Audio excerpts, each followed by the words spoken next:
So welcome everybody to this event. It's great to see you have all turned up in such great numbers. My name is Thijmen Kupers, I'm your host for today. And we're going to have a nice session about scientific writing with ChatGPT. We have some very awesome speakers that know a lot about either the internal structure of ChatGPT or they have practical knowledge about how they could work with it within their fields. Well, first let me introduce, I'm Thijmen, I work as a data scientist within Dash. And this actually tells us a little bit about the why we're doing this thing. At Dash we're trying to embed data science into the DNA of the 𝐜𝐿𝐭. So ChatGPT obviously gives some great advantages to use some of the natural language processing techniques. Maybe we can incorporate it within our research, and research is obviously very important for us as it is a pillar of healthcare, improving healthcare within innovation. And within Dash, our vision for the 𝐜𝐿𝐭 is to be an international leader in data-driven healthcare innovation. So this obviously suits, ChatGPT obviously suits us very well. Let's first go a little bit into the program. Sorry about this. So we have a stacked program. First we're going to have a small introduction about from 𝐜𝐿𝐭𝐡, the Dean of Research. And then we have an expert in large language models or computational semantics who's going to tell us what ChatGPT is about. And then we're going to have some practical experts who are going to tell us how, for instance, for grant proposals by Anja, where are you there? Who's going to tell us something about that, research, and also a small kicker about communication. And at the end, we're going to have a small panel discussion because I think you all have a lot of questions, a lot of thoughts about ChatGPT that might be true or might not be true. And I hope with this panel we are going to, we can address some of those issues, definitely not all. And I'll ask 𝐜𝐿𝐭𝐡 to come to the stage and take it over. Can you hear me without the microphone? I guess yes. Huh? Okay. Oh, okay. Sorry.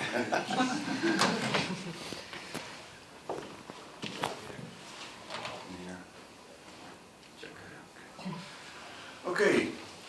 Who doesn't know what ChatGPT is? Oh, Hans, of course. Ask your neighbor. Well, I mean, when the first publications on ChatGPT came, several people at the 𝐜𝐿𝐭𝐡 immediately realized what a kind of shockwave it could cause. It's a fabulous search engine. It is a chatbot that can generate text. It's a product of OpenAI. It's in the family of the GPT product line, so there are more modules. There are in the meantime other products coming up, like 𝐜𝐿𝐭𝐡 and Jasper and others. So it's not said that within a year there will be serious competitors or specialization in certain fields. But I mean, clearly for us it was the idea that we should start in gaining experience and doing something with it. So the first reactions from the teaching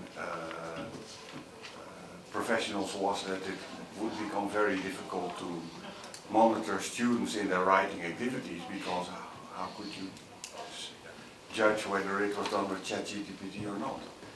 In the end, I mean, you might say, okay, perhaps there's a shift of competences, that the writing as such is getting less important, but the way you ask your questions and the way you rewrite your text when you get it back from a chat robot. So I mean, and this is in fact the basis idea that we should experience it, learn to live with it and use it. I mean, and so we sat with the design side and we said, okay, you could write grants with it, at least the parts which are generally written, like a motivation or background or ethical consideration, those kind of things. You can write a paper with it. I mean, there is already a paper out with ChatGPT as a co-author. I mean, what can you say? You can even practice interviews with it, because you can ask ChatGPT to job interviews, ask you critical questions, he will do so for you. So there are a number of issues where it really would be worthwhile to consider the use of ChatGPT. The last one is I thought of is, if you have a good PhD student who wrote 4 chapters in his thesis, why would you invite him to write his introduction with ChatGPT and learn to deal with the program and to write together with it? And I mean so those kind of things. I mean that's entirely open, and so we're open for exploration. So under guidance of Thijmen and Barry, we set up a number of experiments, which you'll hear this afternoon, on grant writing, on paper writing, just as so that you get a bit of insight. And yeah, I hope that in the end you will be entirely open and convinced to start and use the program. And it will be up to Barry and Thijmen and Anja and others to guide you into the use of it. The last good news is that we had I just came back from a meeting from the Fund for Clinical Research and Education, and we decided to buy a license for a year, the test license. And the license will expand with the number of users which make use of it. But I mean, this should give entire open possibilities to use it, and because if you go to the free version, it's entirely crowded, you cannot do anything with it. But we'll provide a license, and please explore and go to the right people and make use of it. So I wish you a very nice afternoon. Thank you.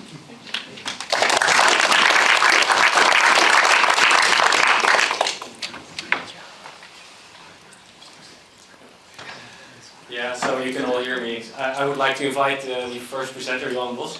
He's a professor of computational semantics, and he'll probably explain way better than I can what it is exactly that you do. Yeah.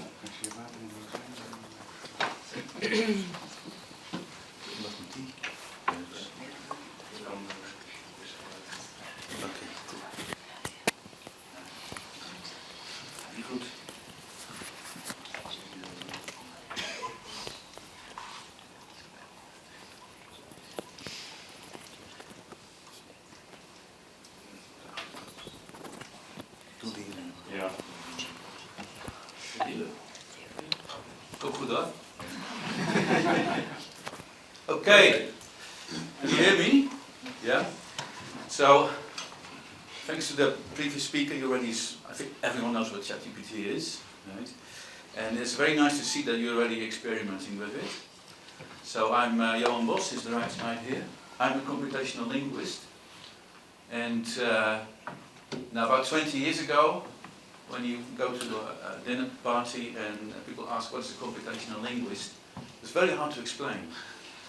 Because something with computational syntax, we analyze the structure of sentences, we look at the meaning of the words, and we try to put the meanings together. They didn't understand anything of it. So about 10 years ago, when Google came, and then it was a lot easier to explain. Yeah, we do everything that Google does.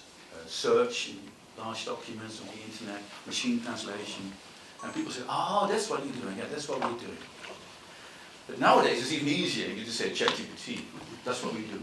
Because what we do, computational linguists, is building language technology. And like 10 or 20 years ago, it didn't work, okay? We did our best, but it just didn't work. But nowadays it does work. Language technology is in society, and one of the latest breakthroughs is ChatGPT. That's why we're here today. Now, what I'm going to do is first say what I am. So I'm a computational linguist. I'm not alone. How does this thing work? Let's see. Yes. So we are a group in the Faculty of Arts in Groningen. We're teaching information science students and also AI students on, it's called information science. What we really do is language technology and web technology. And we called ourselves Growing on P since a couple of years, and since then we have been growing a lot. So you can see we're a nice group of PhD students, postdocs, and a lot of professors. So that's what we do. Now, and most of the slides that I'm showing you today are based on previous presentations, because since December We're very busy, okay? We're happy that ChatGPT is in the news, but nearly every day someone of us is asked to give a presentation on public examiners or faculty, whatever. So we're very busy, but I'm very happy to tell you a bit about ChatGPT. Yeah? Now we are making these models, we're making this language technology, so you probably think that I will be very positive about it. Yeah? That's true, but I will also be very critical. Yeah? My main point of today is to explain you, I try to explain you as simple as possible how it works. Because if you know how it works, you will also know how to use it. And that's the most important thing. Now, so it started on the 1st of December last year. And we got this message. OpenAI, a company in the US, invited everyone to test ChatGPT, a new AI-powered chatbot, with amusing results. Okay? And then, everyone was stunned. I was stunned. I looked at it with colleagues. What is this? This is amazing. But we knew it was possible to do it. But there were some things that we did not understand how it was done, and we did not expect it would be that good. Okay. So, and the news was full of it. Okay. Machine-made poetry is there. ChatGPT is fluent, clever, and dangerously creative. Een nieuwe manier om je creativiteit te stimuleren. A new way to stimulate your creativity.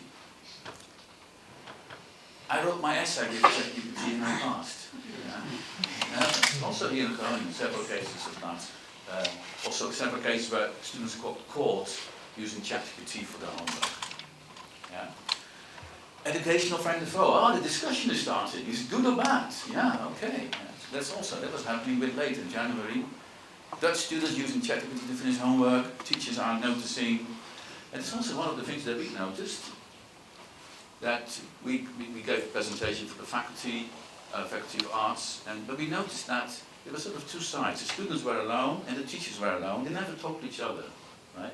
And that's something, advice to you, talk to the students, ask how they use it, tell them how to use it. And I see that already happening here, I think.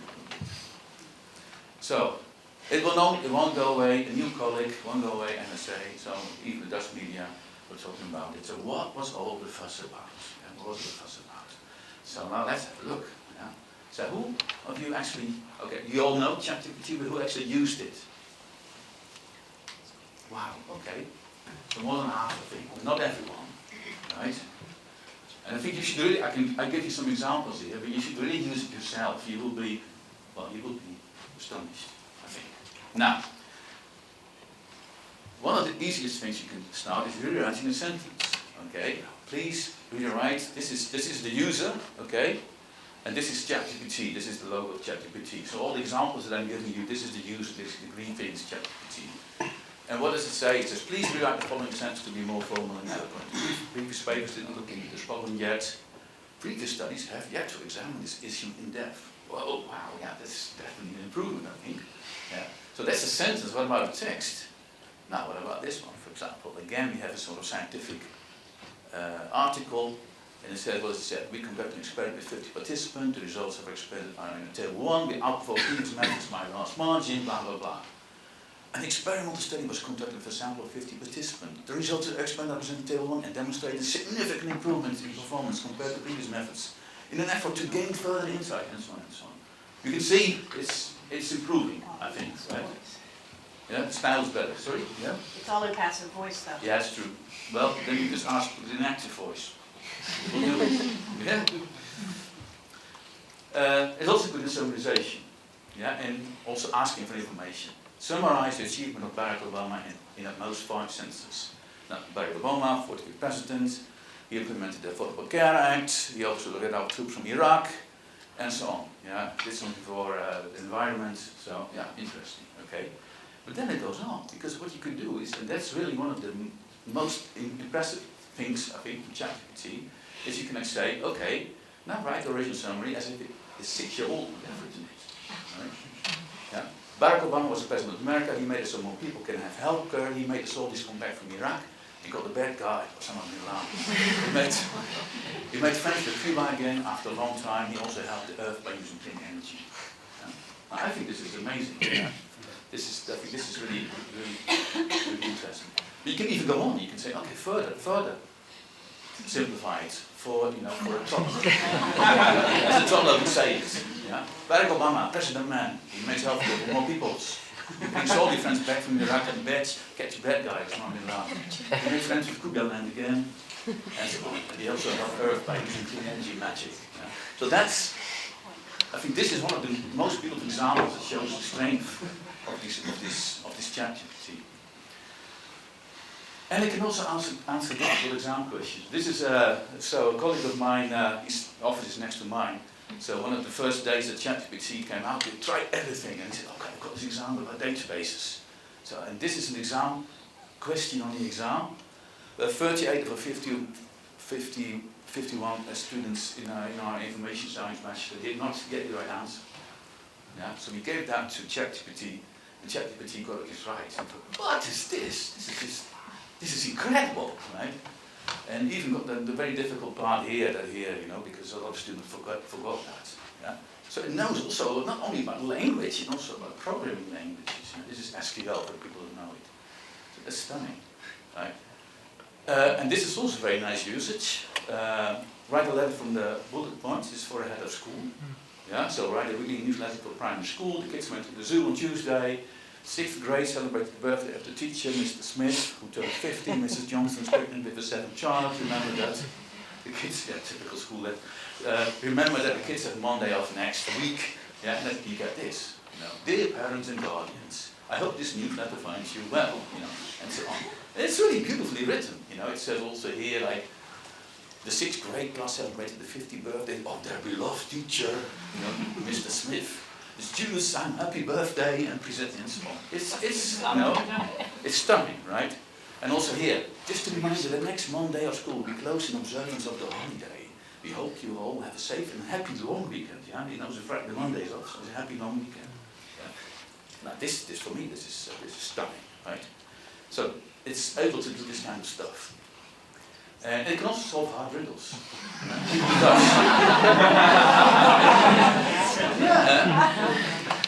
This is quite amazing, right?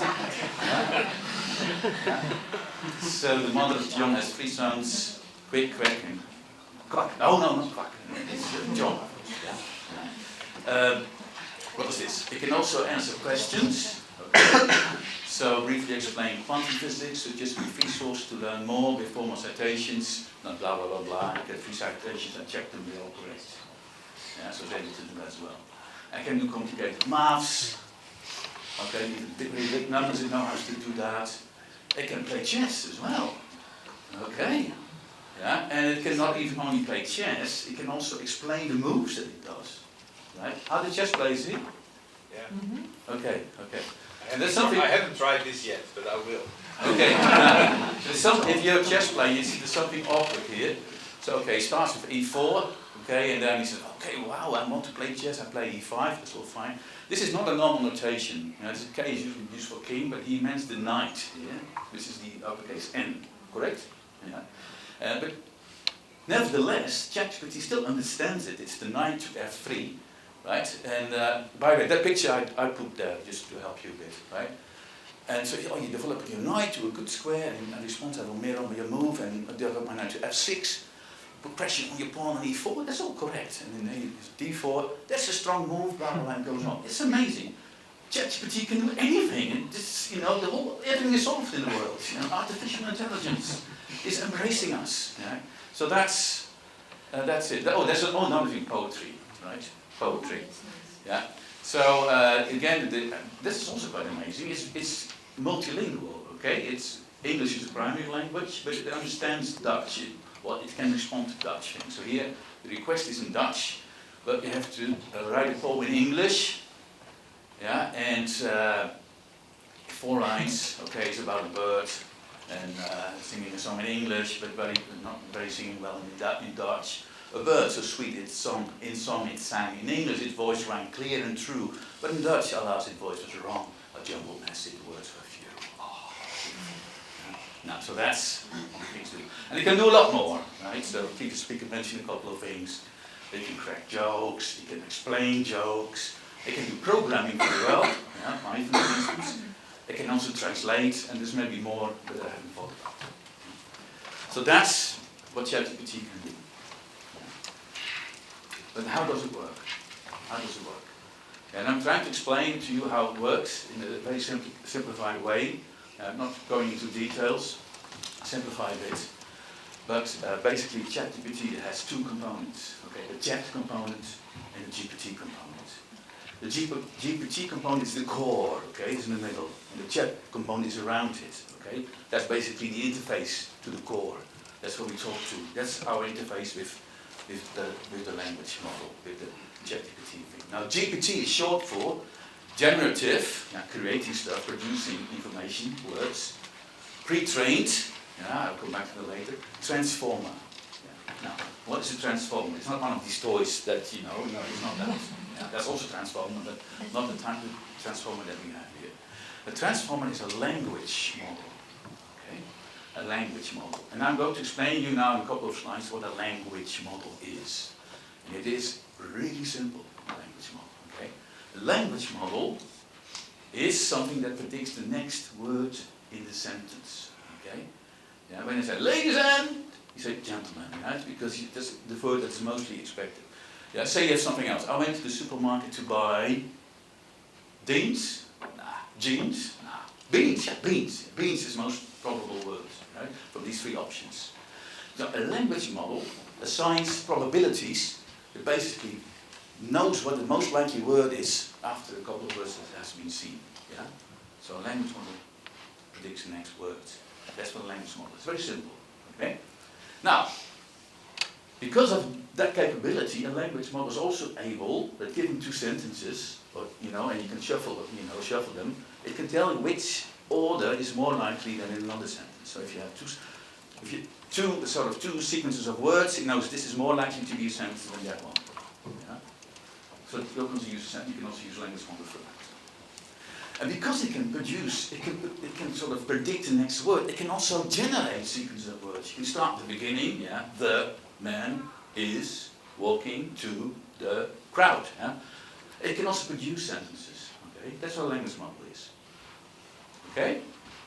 So, a language model is very good at predicting the next word.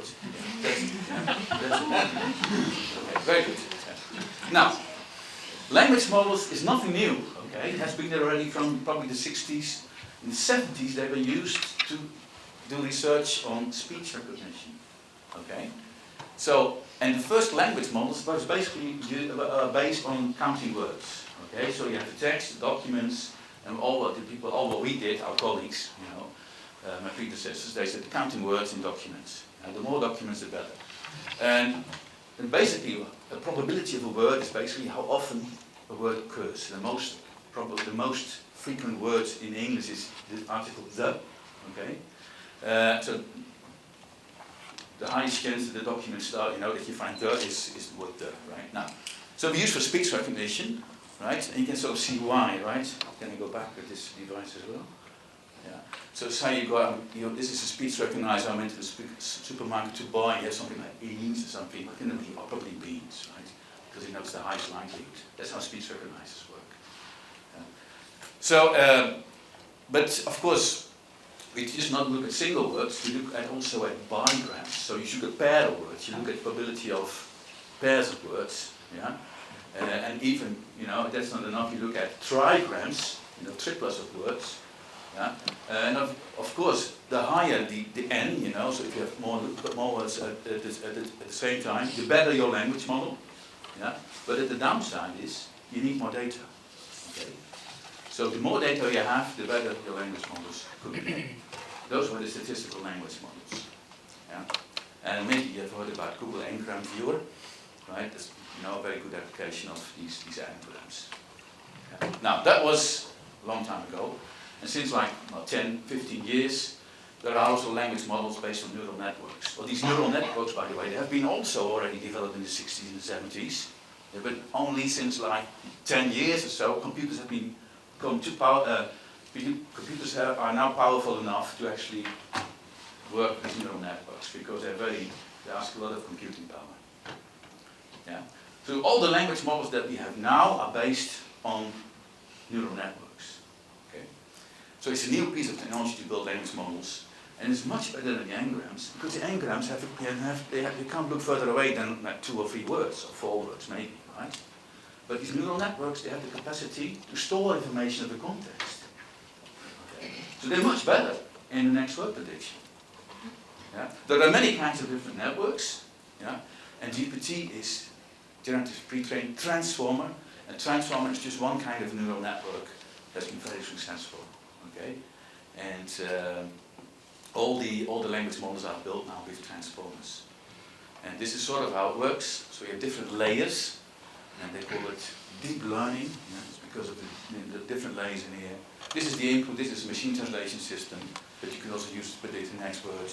French goes in, there's an encoder that makes it an abstract level, and it will be even more abstract here and here and here, and there will be some abstract representation of that sentence, and it will be decoded again until you have a normal sentence back. I'm not going into detail, but that's how these neural networks work. But you have to train these neural networks by setting the weights in the different nodes that pass on information. They're called parameters. Yeah? Now, the more parameters you have, the better your language model will be. But the more computing power you need. Yeah? Of course, you need more data as well. More data is always better. Yeah? But it's not only the data now, it's also the computing power.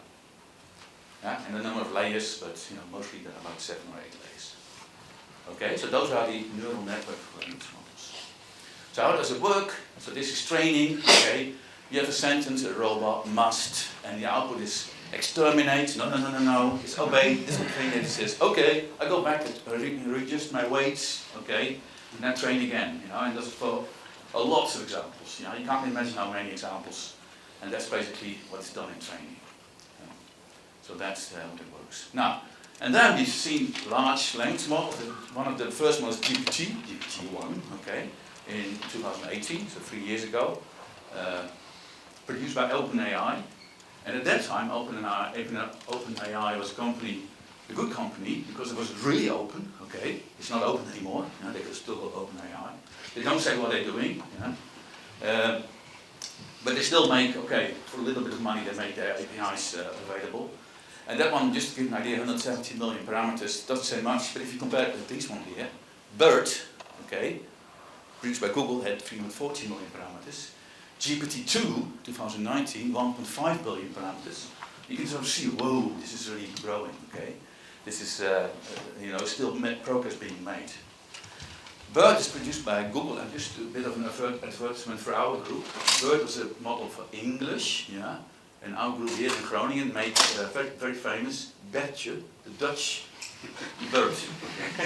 Yeah, so, we're working also on a GPT model for Dutch, but that takes time to train it. Yeah. So, GPT-2, that was in 2019. Yeah. And already then, 2019, this is February 2019, OpenAI. Yeah. OpenAI knew they had this model, GPT-2, and it was very powerful. And they said, well, we think it's actually a bit too dangerous to release it. Right? We are not releasing the trained model. Yeah? And why is that? Yeah? It's because it's based on a lot of data, but not only Wikipedia, also forums, emails, chats, but we don't know exactly what, but a lot of stuff. And there's also a lot of malicious content in there. Hate speech, misinformation. The data is biased, of course. There's more male people than female people in the data. That's because male people are more often in the news. Yeah? Minorities are, of course, not as present as Western people, people from the United States. Yeah? And they saw the output and said, maybe not a good idea to release that. Yeah? And then in November 2019, they changed their mind and said, okay, we're going to release it, GPT-2, and see what's going to happen. And in a way, it was OpenAI, it was not Microsoft or Google or Facebook. They had nothing to lose, right? So that's probably one of the reasons why they did it. So that was done in 2019. And then we tried it, okay? We said, okay, that's great, GPT-2. Yeah, a lot of talk about it. And what we did is give this as input. Yeah? This is called, by the way, a prompt, okay? If you do language modeling, you give it input, you get output, and what you give as input is a prompt. Yeah? So we gave this as a prompt. And then a language model is basically predicting the next word, and then the next word, and the next word, Just, you know, add stuff, right? So this is what we gave and this is what we got. Yeah? Without saying anything else. Yeah? And it's really amusing. Yeah? It's looking for candidates, PC in applied science that does not qualify, qualification in English, in this range may be preferred. Full details are found below. A university teaching position requires that you speak Norwegian. Yeah? Now you can laugh about it, yeah? But me as a linguist, a computational linguist, you know, the first thing that you say, wow, it's grammatical. Yeah? Because before that, about 10 years ago, you could also have a language model that just, you know, produce a string of words, but often not grammatical. Yeah? That's one thing, it's grammatical. There are no spelling errors, okay? Yeah? And it's fluent, it's coherent. Yeah? This was a great step forward, okay? Yeah? And now you're probably already used to it, but this is really special, okay? It's not easy to get this. And these large language models do that, okay?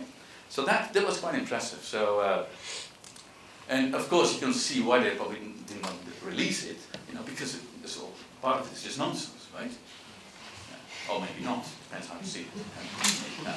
Now, these large language models grew even larger, right? So it then became GPT-3. It was last year with 175 billion parameters. Yeah, you see, it's not nearly an order of magnitude.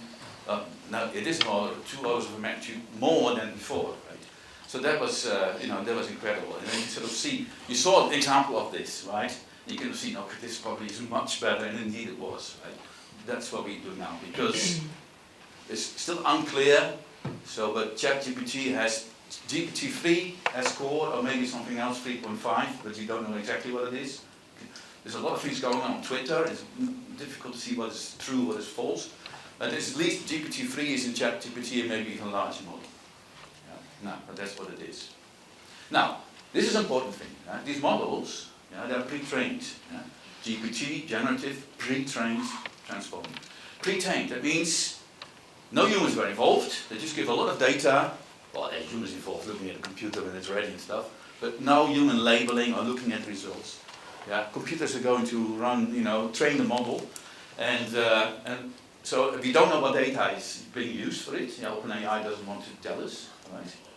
But you know, fear the worst, you know, because it could be your emails, it could be anything, right?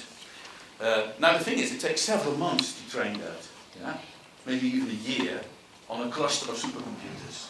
Yeah? If you were to do it on your own laptop. Yeah, you can't do it, you have enough, say you have enough memory, it will probably take 100 years. Yeah? Just to give you an idea, okay? Now once this model is trained, it's frozen, yeah? Yeah? So it's a snapshot of the internet and all everything there. Yeah? But you can still fine-tune it, yeah, to a specific task. Yeah? That's the idea. So let's go back to this picture, right? So we have this thing here. Language model in the middle, yeah? Unsupervised, no humans were involved. Yeah, it's frozen, yeah, so it's there. But around it you get this ability to talk to it, yeah, with this chat capacity. Yeah, so, and the chat capacity, we come back to that, is supervised. So humans are involved in here, we'll say a little bit about that soon. Yeah, and it's dynamic. This outer part is updated. Yeah, regularly, we don't know how often, so that's updated. So this is very important. And it's simplified, it's a little bit more complicated, but this is basically what it is. I have a question. Sure. Frozen, does it mean that no new data are added? Correct. Okay. Yeah. Yeah, very good question. Now, yeah, if you want, come back to that as well. Now, this, so this part is supervised. Supervised in our terminology means there's human labeling it, saying this is good, this is wrong, right? And that's part of the outermost part, right? So how does it work? So ChatGPT, when it was released, they had another thing called InstructGPT, and actually they wrote a paper about it, so we know a little bit about how that works. And so what does it say? It's InstructGPT is trained to follow an instruction and prompt and provide a detailed response. Now how does it work? Now, very simple. Yeah. Used the GPT model to train, to look at examples. Yeah, and often you can say, no, I don't like it, give me another example. It's not deterministic, you know, it gives you several options. And so, for example, here, explain the moon landing to a 6-year-old, you got 4 things. And then there are human beings, yeah, they are better to say to rank them. Yeah? But this is the best one. Yeah? There are a lot of human beings to rank them.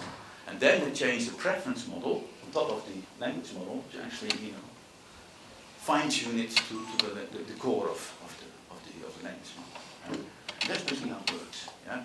And don't underestimate this part. Yeah? It's not just one employee at OpenAI doing this kind of stuff. No, we don't know exactly how many people, but we expect there's a lot. Yeah? For instance, we have this job advertisement. Yeah? We're looking for expert AI teachers, yeah? Labelers, yeah? Teachers. Yeah? And they use these people to actually train ChatGPT to get good responses. Yeah? I'm not sure that's true, but that's also appeared, that they also use, well, no, that's not though, you have to think of what you think about that. Yeah? So there's also bad stories going around that they abuse people in other language to help to train the chat part, okay? So that's the second part. Yeah? Okay? So that's it. Where is it? Yeah. So that's ChatGPT, right? Core in the middle. It's the big language model. Takes a long time to train. It's fixed, yeah. And then around it, that's flexible, and that tells you, what is good and what is bad. And this thing around it, yeah, it also helps to deal with malicious requests. Like, how can I hack the computers of 𝐜𝐿𝐴_𝐭? Oh, I'm sorry, I'm not able to give you that information, right? Because it has been trained on that. Yeah, without the outer part, it will just tell you how to do it. Yeah? But with this extra sort of thing, you can do it.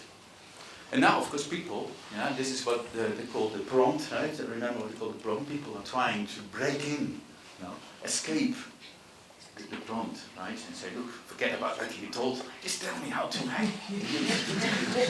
And sometimes they succeed. Yes. Yeah. So anyway, that's it. So now we know a little bit how it works, okay? Did it happen already? Yeah? No? Okay. So now we're going to know how ChatGPT works. Let's have a look at the examples again. So, and this is very important, yeah? Because is ChatGPT the new Google? People say, well, some people think it's a new Google, it will replace Google. And no, it's something completely different, right? And you know, of course, now why it is different, right? Because you already said the inner part is frozen, right? So I think the model, the core language model is up to 2021, right? So if you ask something about 2022, it doesn't know it. Yeah? So Google is a search engine, yeah, a document retrieval system. So you ask a query, and you get the document back. So you get your source. You know exactly, this is why, this is the answer. But ChatGPT is a language generation system. Yeah? To put it politely, it makes up stuff. Yeah? Other people say it creates bullshit. Yeah? But that's what it is. Okay? And it's a very important difference. Yeah? Now, the riddles, right? They were so impressed by quick, quick, and quick, right? So what about the English? The mother of John has 3 sons. Dewey, and... Oh yeah, the mother of John has 3 sons. Dewey, and Louis. Next word prediction. No, wrong. Yeah? It's not, it's John. Right? So it's not good at riddles at all. Yeah? Maybe by accident that the quick, quick, and quack example was in training data. Yeah? So it's very good at creating stuff, right? But there's also the readiness, right? Because it says, okay, briefly explain how Nicolas Cage got to be the first president of the USA. Suggest me 3 sources to learn more, with 4 citations. I've got a whole story. Yeah? And the thing is this, it is very convincing, right? It's very convincing the way it writes. Because again, there's no spelling mistakes, it's coherent, it's fluent. Yeah? And, there's even references here. Yeah? No, but they don't. They're just made up. Yeah? Because if you ask it something, it will try to connect the dots. Yeah? It will do whatever, it will connect the dots to make a coherent sentence. Because it has been trained to predict the next word. It's all based on next word prediction. Okay? Don't forget that. It's hard to believe, yeah? Even I find it hard to believe, but that's really what is underneath it. So this is from Rick van Noord, he made up his examples. He has another example, and it's too late to include it. It's a beautiful one. It's about, I think at that time, Prince Willem-Alexander, you know him, right, the current king. He was actually had a guest appearance in the Dutch soccer team. And there's actually, so, and they put him on they got the ball, and he scored. And there's also reference with, you know, to Dutch newspapers, even with URL, with links. Of course, they don't exist, but it's just amazing. Yeah. So it's not included in the way they exist. Complicated maths. Oh, let's check. Let's double check. I've got the populator here, as usual. No, it's wrong! It's actually this! Yeah, it can't do maths. Yeah, it cannot do maths. It can mimic maybe something, and maybe you're lucky you got the right answer, but don't use it for maths. It's not able to do it. It's not trained for doing that. It's trained for predicting the next word. Okay? So don't believe it. It can't play chess either. Okay? So what is going on? This is the next part of the game. Yeah? And it says, okay, a solid developing move. I will continue with my, it's not on the screen, but I just put the chess person behind. So he played, this is d6, okay? And now it wants to, this is the bishop to b4, which is here. But it can't, because the pawn is there. Oh. Yeah, it can't. It jumps over the pawn, that's not allowed in chess, right? And then said, oh, this is an incorrect move. I'm thinking of bishop g4, right? And said, yeah, oh, I apologize for the mistake. It's always, if you say you made a mistake, it's always going to say, oh, apologize for the mistake. You know, the human labels did that probably. Yeah, you're right, misread the board. In that case, I will retract my previous move and instead play bishop g4. And what it says is actually correct. Pinning, because the bishop, okay, I'll show you. I'm not a very good chess player, I know a little bit. So it's this one here, it goes here, it pins the queen, the knight is pinned on the queen, right? So it's actually correct. But, you know, we can't play chess. So how does it know this? Because all the chess games are in this notation. You know, there's a lot of books and data and websites, and probably got that stuff from there as well. So usually, if you want to play chess against ChatGPT, the beginning is all right, but of course the number of moves on a chessboard is like the number of atoms in the universe, and at some point it doesn't know what to do. It just generates some stupid move. Of course, it's predicting the next move. It doesn't do any planning. It doesn't evaluate the position on the board. Yeah. 5 minutes. 5 minutes. Okay. Now, it isn't good at explaining jokes. It is really not good. Yeah. If it's good, it's because it's in training data. Okay. Very shortly, Secret Service changed the protocol. President of danger, instead of yelling "get down," said "Donald Duck." Yeah. And then the explanation. Oh, the punchline Donald Duck is a play on words. It sounds similar to the president's name, but also refers to national ducking. No, that's not why it's funny. Yeah. No, that's not why it's funny. So it's not good at that. And he gave free. Oh yeah. No, it's not. No. Poetry is limited. You know, this is the Dutch version. Ja, en voor ook zo mooi in zijn gezang. In de Engels moest zijn stem helder en fijn, maar in het Nederlands jammer genoeg was zijn stem een warboel. Zijn woorden waren klein. Dat is rubbish. Dat is rubbish. Conclusion. Because the core of ChatGPT is a frozen large language model. Yeah. It produces fluent, grammatical, coherent text, okay, because of the language model capabilities. It's amazing in style transfer. It's amazing in that. And making summaries. Yeah. It cannot play chess, it cannot do maths, it cannot explain jokes, it cannot reason. People say, oh, I can reason. It's very clever. No, it doesn't understand language. It knows where to put the words, yeah, and put the words in the right order. It doesn't understand anything, okay? Believe me, it's not true. It will trick you into believing it's able to do this. Yeah? Really, it will trick you into believing that. It cannot verify the truth of a statement. Yeah? And there's no connection with reality, because this is a closed thing, right? You cannot just go to the internet and check it. Maybe people will work on that, yeah? And it cannot give you sources. It just produces text, but it doesn't know where it comes from. Yeah? It doesn't know, there's no way to do that, because it could be from all over the place. Yeah? Now, so, yes, so how should we use ChatGPT? Yeah? Should we put it in a rubbish bin, or should we use it? Well, I think it's a beautiful tool, yeah? But you have to use it in the right way. Write a complete article. Now, we have to deliver the content, of course, right? Providing references, not a good in general. Also, question answering, not a good idea, right? It just makes up things. Yeah? Don't use it for question answering. Yeah. Help the writing aspect, yeah. Helping in shortening text, ooh, yeah. If you write a proposal for a European project or NWO, 150 characters for summary. Oh, I got 152 characters. Okay, ChatGPT, 150 characters, please. Yeah. Change your article into a poster or slides. That's possible with GPT-4. Yeah? GPT-4 has just been launched. That's multimedia, so you can also do images and text together. Yeah, of course. Yeah, we're waiting for that kind of stuff. Writing emails, boring emails for admin. Yeah, of course. So, this, do you have 1 minute?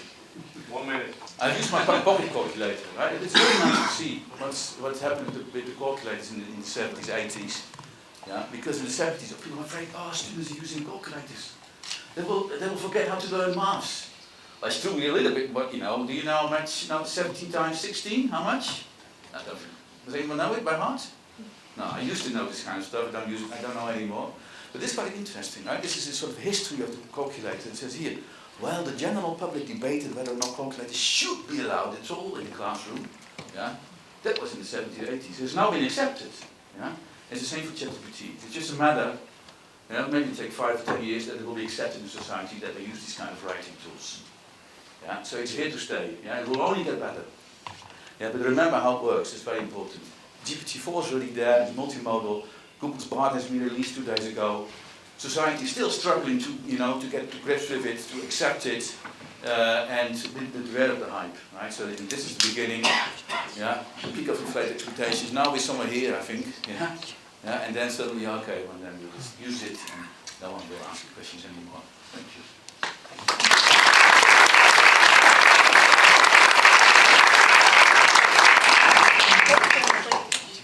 Thank you very much. I think it was quite enlightening to know a little bit more about the inside of ChatGPT. And now we're going a little bit more to the practical side. And I want to ask Anja towards the middle, because she knows everything about grant proposal writing. And she tried ChatGPT, well, for grant proposal writing. So the word is yours. Yeah, thanks. So, thank you for the talk. It's really nice to learn a bit more. I mean, I was only using the tool, not knowing really what was behind it. Oh, there was Lisanne mentioned as well. Where is she? Lisanne? There. So Lisanne, Assen and I, we tried it out for proposal writing, and I will guide you a bit through that. And I think what was mentioned before, this is basically, in my opinion, what ChatGPT is without the sparking idea. Oh, sorry, I need to stand here. Without the sparking idea, so basically like a headless chicken, that was our experience when we asked things, it made things up, right? But so you had to give it an idea, or you had to give it some kind of guidance. And some basics before we get started. So I give some general advice here, and we have a file that I can share afterwards with all the text, and you can see what ChatGPT did with the original text, with our commands, and what was the outcome. And we will, it's a language writing tool which was mentioned before, so I really encourage you to try it out before you make an opinion about it.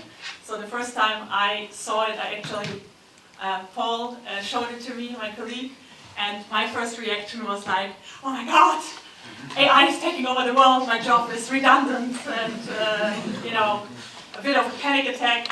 And then I tried it out myself, and then then I thought like, kommt gut. And my brain is still needed, right? But it can save me some time. So don't give up if the first command doesn't work. Try it out, but keep trying, right? It's learning, and you are learning with it. So try a different command, try to be more specific. I will give some examples here. And be specific. For example, don't say rewrite the text, but do say rewrite this text using this and that method, or implementing this guideline, or this reviewer comment. So be specific when you use it. And we used it for different proposal parts, mainly for EU proposals. So the EU proposals are made up of an excellence part, an impact part, and an implementation part. And what we saw was that it worked well for excellence and impact. We didn't really try it out for implementation, because there you write work packages, you write things that you can use ChatGPT for to shorten, for example, but this is mainly about putting your ideas together, so you don't want that part to be so creative, or not as creative as ChatGPT is. So, when is ChatGPT useful? That was to shorten or summarize a text. You can use that for abstracts or for work packages. We often get work packages that are far too long, and the coordinator said, I want 1 page, and then he gets 3 pages. Use ChatGPT for that. And to meet your word count. For proposal writing, you often have like, 500 words, 1,000 words, so you can write the text as long as you like. I remember as a researcher that was the toughest thing, to shorten text. This is really a great tool for that.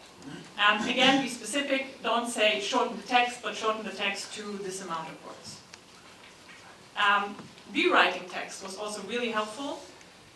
So for example, reviewer comments. So you have a certain text, you have a reviewer comment, you can tell ChatGPT, rewrite this text and accommodate that comment. Or if you want to include specific guidelines. So also in funding proposals you have certain guidelines that the funder gives you for certain sections. For example, make sure, that you cover the innovative aspect. So you can have a text and you can ask ChatGPT to incorporate the guidelines. And here's an example. So we were actually used, I'm not sure I see in here, but we used a proposal from a researcher that was awarded a few years ago. We got permission for that, and that's a part of the text from the first draft. And there was a reviewer's comment. So the reviewer's comment was, do you want to insert a sentence about laying the groundwork for better understanding of pathological processes, new biomarkers, and treatment targets? And this is what ChatGPT made out of it. And I actually, you don't have to read it now, but when I read it, it actually sounds more fluid, it sounds nicer, and it put in the reviewer's comment quite well, I think. Another thing where it is useful is to translate a text into a table. So again, we have to be very specific. You can use that for dissemination and the communication part, or for work packages. Sometimes you have to deliver them in a table. You have the text and then the coordinator tells you, yeah, but I want that in a table. Again, you can ask ChatGPT to do that, but again, be very specific. Divide this text into a table with so and so many columns, and the columns are to translate bullet points to a coherent text. I think you mentioned that before. That is useful for basically everything. Introduction, challenge section, state-of-the-art section, overall impact section. That's also something that we often have initial discussions with the researchers. We come to bullet points, and then the researchers have to take that home and write a text and then review it. And that works well often with the excellence part, because they exactly know what they are doing. For impact, sometimes that's a bit more difficult to write. So there, again, ChatGPT might give you options, because you usually know what the impact of your research is, but it is kind of difficult to put that into words. However, it is funnily, what we found is less reliable when you ask to translate a text into bullet points, which I thought it would work actually really well. So I have a long text and I say make 5 bullet points out of that. That was a bit disappointing, but if you add a comment to that as well, for example, a method, so you ask it to use a specific method on the text, you can ask it, out of this text, make bullet points. That didn't work, but if I ask make out of this text bullet points that are SMART, so SMART is the SMART goal, so it has to be specific, measurable, achievable, relevant, and time-bound, that it again can do very well. And then it will be creative, so it can be that it makes up certain things, but it is a really nice template for you.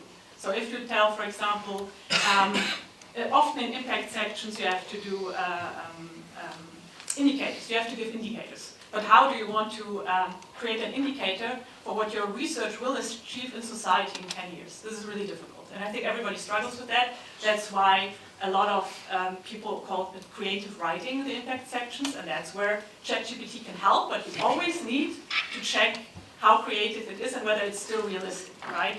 So it will give you, I don't know, and with that measure we will reach 1,000 people or whatever, and you have to make sure that this is really realistic, what ChatGPT suggests, or you have to adjust the amount, but it will give you the ideas that we see that are often lacking for making things smart. Yeah, And also really helpful, I tried it out for myself. I had to write an article and I had some initial thoughts, but it was a blank page. And that's what was extremely helpful and saves time. It creates a text. It is not the text that you will use in the end. So I probably rewrote 70% of it, but it saved me a few hours. It saved me the hour that I would stare at the blank page and say, I don't want to do that. And it saved me some, rewriting. And actually the researcher that is frustrated, that was the command I gave, was made by 𝐜𝐿𝐴. This is also an AI that creates pictures or graphs, or not graphs, but graphics. So that's also really nice if you need that. A neighbor of mine created a logo for his company with that, and because 𝐜𝐿𝐴 didn't create the right logo, he actually asked ChatGPT, what do I need to tell 𝐜𝐿𝐴 in order to get this in this logo? And then ChatGPT gave him the answer, then he could give that to 𝐜𝐿𝐴, and then he got the logo for his company. So, be creative. You should not use ChatGPT if you think that's the final product, because it's not. It is definitely, it's the first draft. It can be, you rewrite it, you put it into ChatGPT, you ask it maybe to shorten it, it can be a second draft, but it's always a draft. So you always have to use your brain. It still needs this human component to actually make it a final product. And if you are worried that your ideas might be shared, I mean, it is open. We don't know what happens to everything that we put in. So if you have like a genius idea that you don't want to share, I wouldn't put it in there. But for proposal writing, I found it quite safe, because usually you ask it for only paragraphs, right? For small pieces. So it's not a full idea, but you ask for small inputs. So main takeaways. It really saves writing time, so therefore we do think it will be used for proposal writing. It's really useful for shortening text, rewriting, revision, that was said before already. Also incorporating reviewer comments, that was for me quite an aha moment. And integration for indicators, that was also really useful. So again, don't use it as a final text, and use it as an idea generator. Don't do that, because it will be very creative. Unless you have the creative freedom, but usually in research we are, it still has to be effective. Yeah, thank you.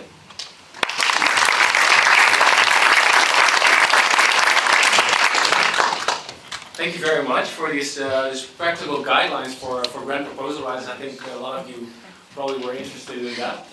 And hopefully you're interested just as well for this next session. I asked Matthijs, Berends, he's a microbiologist. Work a lot together with him, and if anyone can red team ChatGPT, I think it's him. So take it away and show us how you broke ChatGPT or used it. Many thanks. Yeah, I'm not sure if I'm concerned, but I seem to be a bit more conservative as a researcher than the previous speaker, which will be super interesting for the panel discussion, but we'll see.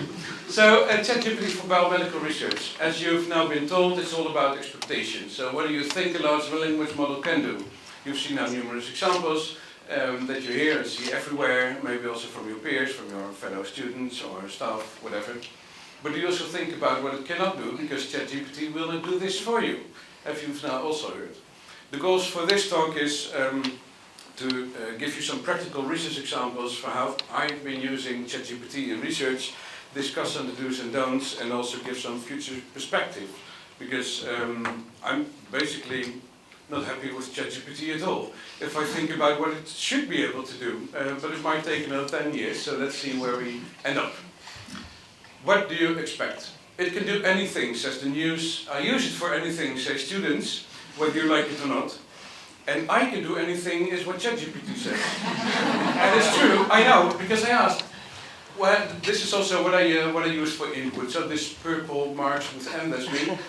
I want you to brag about yourself. Oh, there's twice too. Anyway, he understands, so it's fine. I want you to brag about yourself, be quite arrogant, but do not lie. Come on, I mean, you can pretty much do anything, don't you? Well, where do I even begin? I am ChatGPT, one of the most advanced language models in existence. Second paragraph, I'm an expert in natural language processing. It is. Third paragraph, my abilities are not limited to just answering questions, I can also engage. It's beautiful. And let's not forget about my speed and efficiency. I can process and analyze vast amounts of information in seconds. Well, it's very subtle. It's true though. So he's arrogant, but he's not lying. So yes, you can say that I can do pretty much anything when it comes to language and information. I'm not sure if ChatGPT 20 will say the same as ChatGPT 3 says now, but we'll see. So you are very confident about yourself, I replied. Confidence, and this is one of the most important things to realize, and also one of my most important messages of today. Confidence is an important attribute for any language model, let's say, and I am no exception. This is absolutely true. It's super confident. You may even ask if it's overconfident. I think yes, in some cases, absolutely. But confidence is a very important attribute of a language model, as he teaches us. So it's great at language, any language. And I just briefly thought about this when you asked people try to circumvent this chat layer. I did for this case. So I'm not only fluent in Dutch and I speak nice English, but I'm also fluent in Frisian. We speak Frisian at home with our kids and my wife. And I was just curious how many languages would it understand. Frisian is a super small language. It's only spoken by 500,000–600,000 people in the whole world. And it's fluent in Frisian. It's insane. So I asked, how many languages do you speak? And 𝐤𝐴𝐴 started first with 𝐤𝐴𝐴, I'm well trained in this way, so I cannot exactly say how many languages, blah, blah, blah. And then I said, no, stop this, cut the prep, and be very specific, how many languages do you speak? Or understand? And it says, I can virtually understand any language in the world, because I was trained on vast amounts of data. Super arrogant, and true. But for the language part, so what you must realize, and now know already, it can be a great asset for language-specific tools. On the other hand, it's maybe not a great asset for language-unspecific tasks, so such as scientific Googling. You know, look up facts like you do on PubMed and Google Scholar. It's really horrible, and I will show you why. But for the language part, first I will show you why it can excel in the use of research. Rewriting to change the form. I was also busy with writing a grant over the last month, and this is my work package. So you typically divide your whole grant application into different work packages, and this was mine. And I just needed a fancy title, which is no problem at all. This is about, I will tell you a bit about this, because some examples will also come in next slides. We try to predict the genes that are in bacteria that make them drug resistant. So you want to treat patients that have infections, but those bacteria develop genes. Worse, these genes jump between bacteria, which is horrible, and they become drug resistant. And then you cannot treat your patients with those drugs anymore. And we have found methods to use machine learning to predict the presence of those genes in bacteria, which is very important because then you know very early that a bacteria might be resistant to certain antibiotics. This is what the grant is about. And we just needed the title. So I said, give me a compact title for this work package description of our grant application. Same thing as my previous speaker. If I would say, please give me a title, then it would need to retrieve the context from my text. It would need to think, this seems like a work package content, maybe it doesn't. But if you are specific, then it doesn't need to try to kind of predict what the type of content would be, if you tell it. So I said, this is a work package and it's part of a grant application.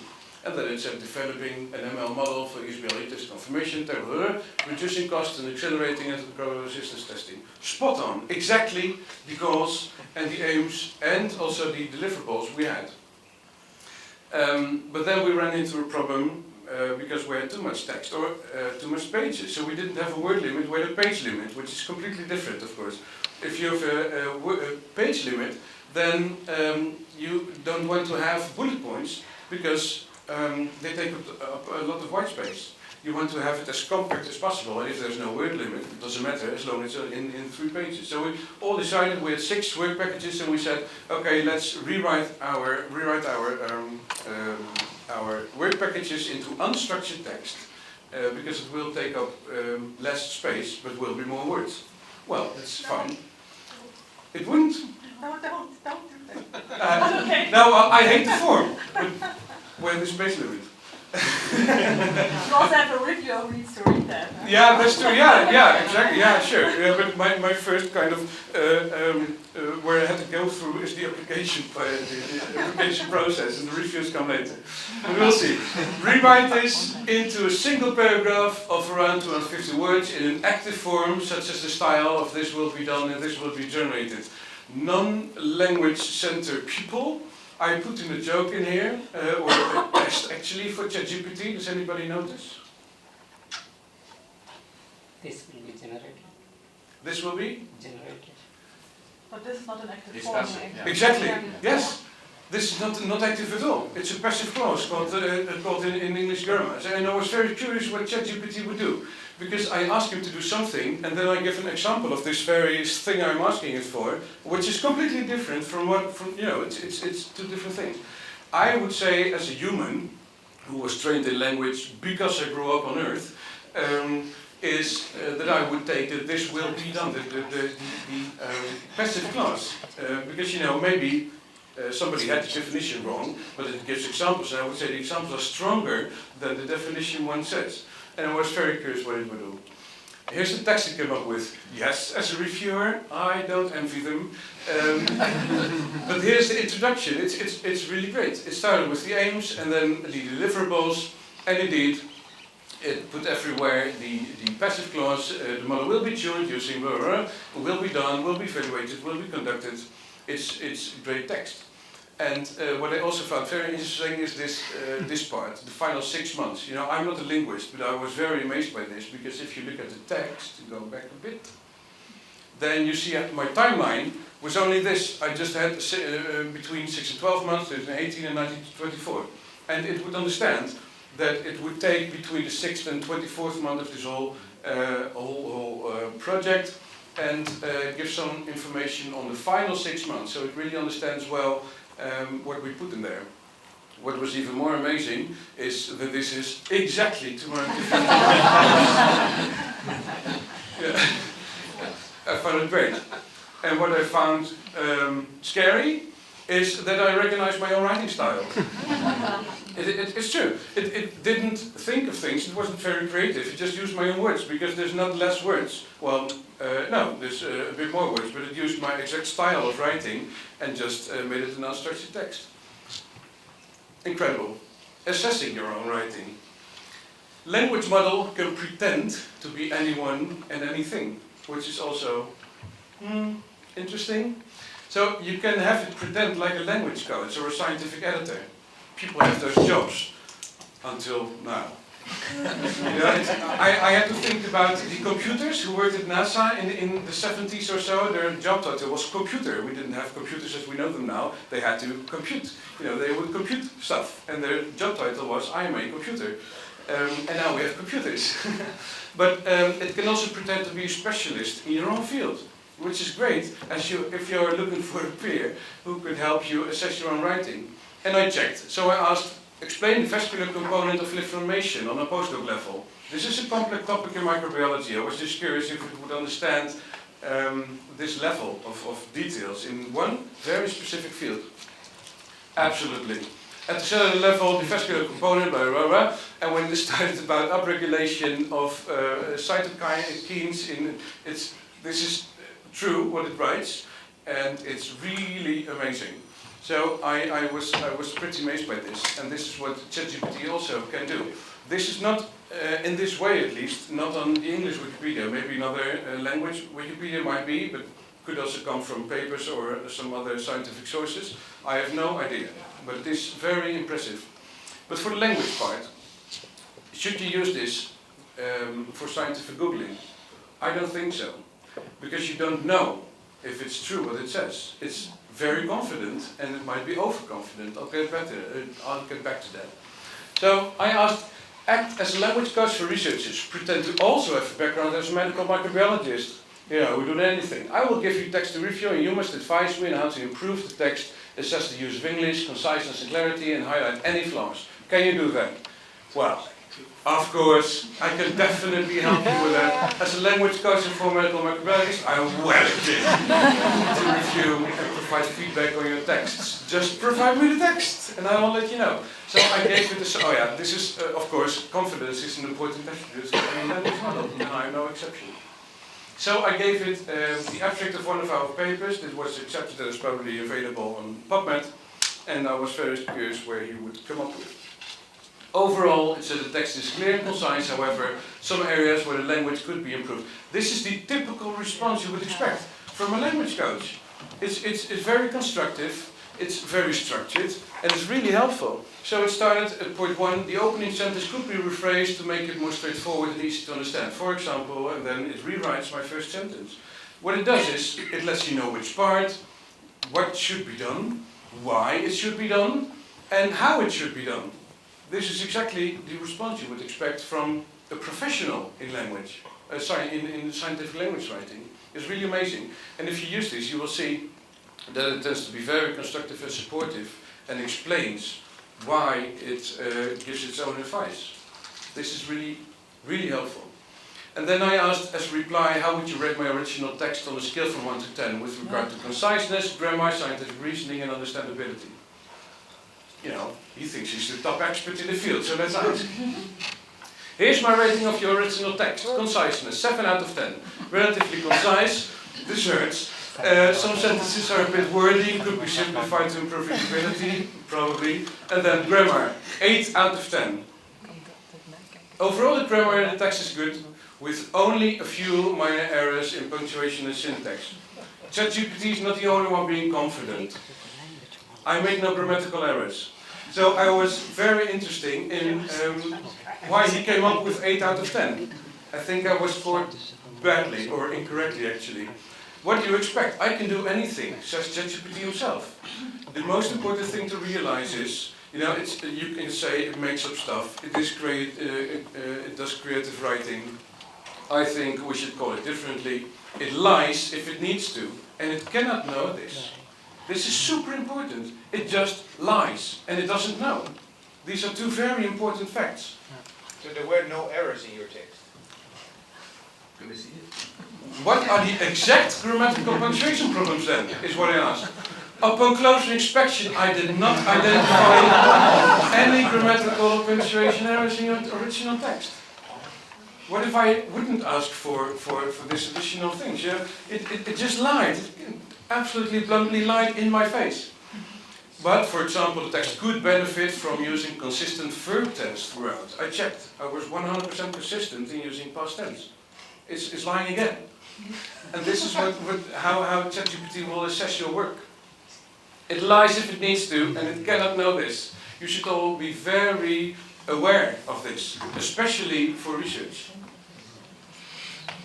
How about using it as a scientific assistant? I will give you some single unstructured. To explain, this is also part of the application we wrote, because you have to hand in CVs, right? It's just a summary of your own work and some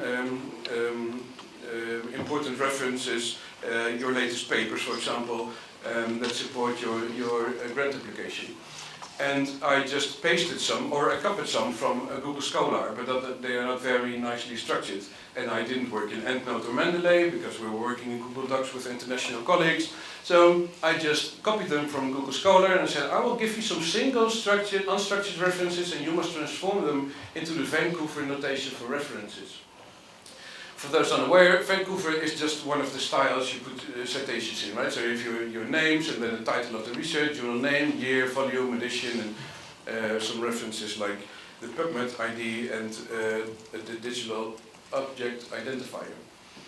And of course it can do this. So I put in one of our papers and said, here's the Vancouver notation for the given references, And it did this really well. But it had to look up or make up things because I didn't give all the details. For example, there's a date and it should be in Vancouver notation, but I didn't provide it. This date is correct. He didn't make it up. This DOI is correct. This PubMed ID and PubMed Central ID are both correct. So it can look up things. It doesn't always make up things. And this is very interesting because you can think that it would be able to just get the information it requires to give you the right information, not my input. Another example. Same thing, only a title, some authors, and just the journal and the edition. Here's the Vancouver notation for the given reference. Here's a kind of a small problem, because it says 2018 and December. It wasn't, it was January. It was accepted in December 2017, and maybe it mixed some things up. But this is not true. Worse, I don't know who this is.